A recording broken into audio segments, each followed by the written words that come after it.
барфи борде ки аз табиат меборад, албатта дар таркиби он намакҳое ки зиёдатӣ ҳастанд, намакҳо кам ҳастанд, метавонанд назар ба обмонии маъмулие ки ҳастанд, дар баъзе обҳо намакҳошон зиёд ҳастанд,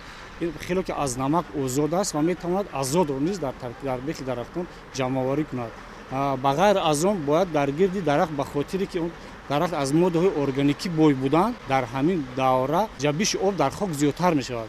ва ҳамин тавсия дода мешавад ки дар гирди дарахтон бештар аз моддаҳои органикӣ низ истифода баранд. Вақте ки барф меборад, ба ғайр аз он мо метавонем ки барфро дар бехи дарахтон ғундорем ва аз пояи ҳамон дарахт дуртар, чунки агар дар пояи дарахт муддати дароз барф намӣ нигоҳ дошта шавад, метавонад ки ҳамон гарданаки реша оҳиста-оҳиста ба пусиш оварда расонад.